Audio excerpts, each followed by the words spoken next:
information that he had, which allowed for a car to run out of the ambient energy, was in documents confiscated by the FBI.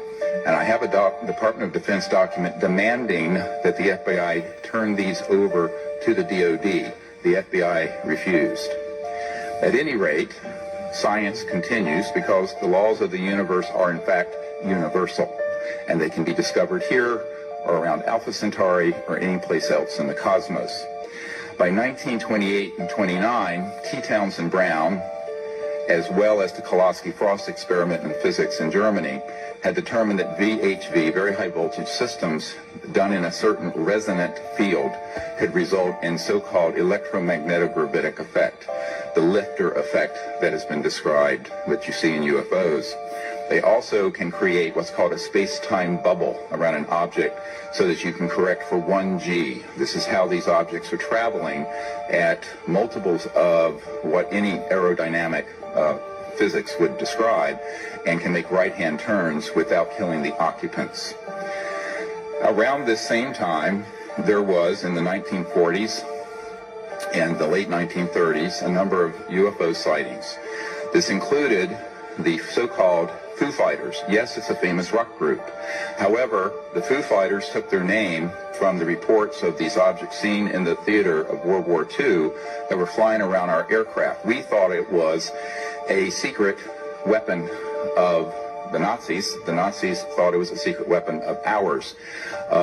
There was Jimmy Doolittle, the famous general. His nephew is a dear friend of mine, and he has testified that General Doolittle was sent by FDR over to the European theater in World War II, investigated the Foo Fighters, and came back and told Roosevelt, and I quote, "They are interplanetary vehicles."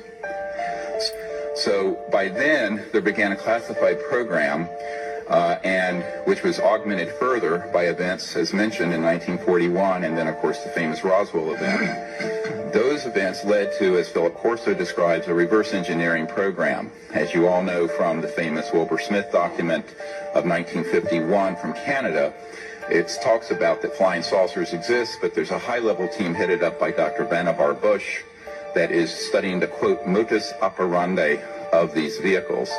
These were the most brilliant scientists, Edward Teller, Oppenheimer, and others, Herman Oberth, amongst others, who were in this team studying how extraterrestrial vehicles move. In October of 1954, a key date I want the committee to remember, we have actionable intelligence from someone who has worked in the National Security Agency and has been in the vault. All of this went deep black because they figured out, at that point, gravity control. So since 1954, October of that year, we have not needed rockets, jets, internal combustion engines, and surface roadways between cities. I say this with authority that this is the case. Eventually, these breakthroughs in human discovery were complemented by the study of the extraterrestrial material that were retrieved from these events. And contrary to most people's thoughts, the Roswell event was actually a downing of an extraterrestrial vehicle by an electromagnetic system that was hidden in a radar dome that was switched on. And this is in an FBI document that I can provide for the committee and is on the flash drive given to the Congress. The result ultimately was that there were trans-dimensional physics that began to be studied that deal with the nexus between electromagnetism, energy generation, anti-gravity, and consciousness.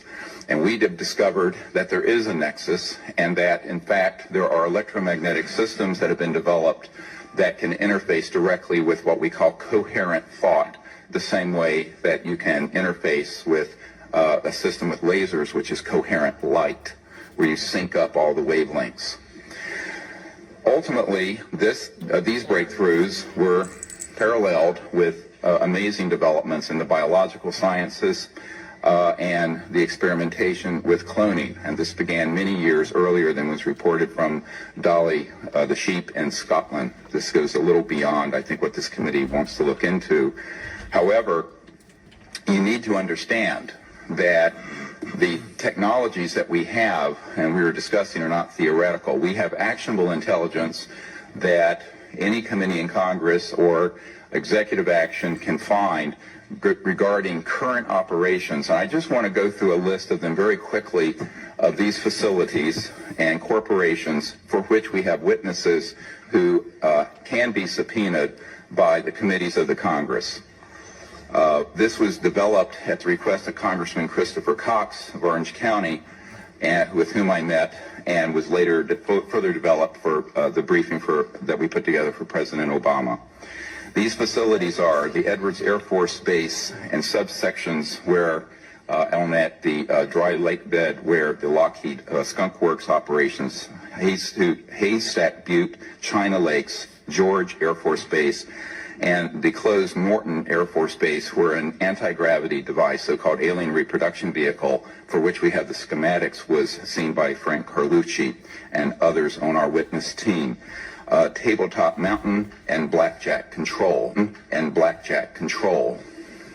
aerospace facilities there are the Northrop Anthill Facility, Teton Ranch, the McDonnell Douglas Llano Plant, Lockheed Martin Helendale Plant, and the Phillips Lab.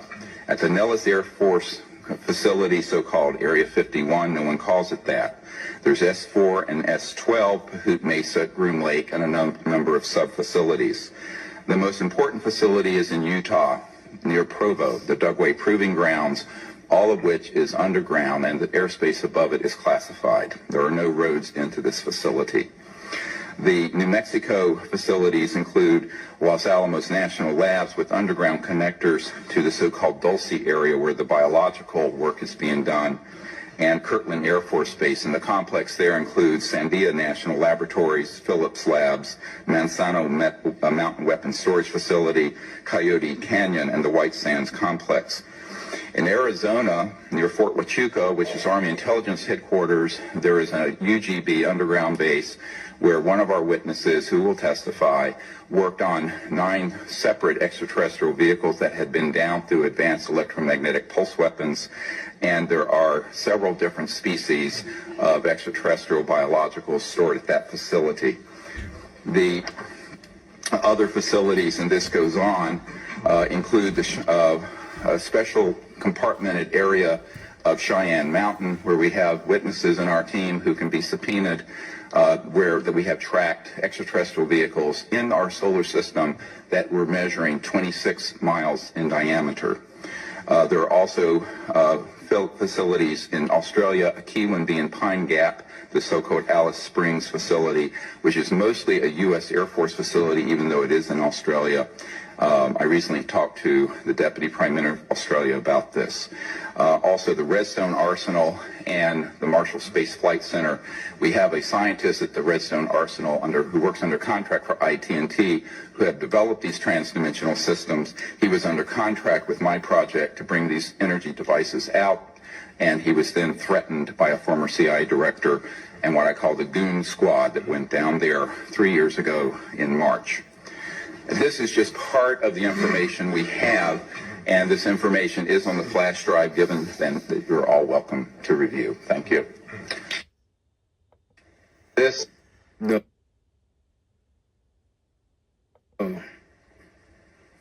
How do we know that he got the right information though? Like, that is interesting, man. They had a lot of stuff on us that we should know about, right?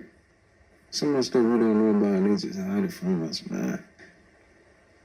But eventually, we're going to get to the root of all this. We're going to get to the root of all of it. This might be the clearest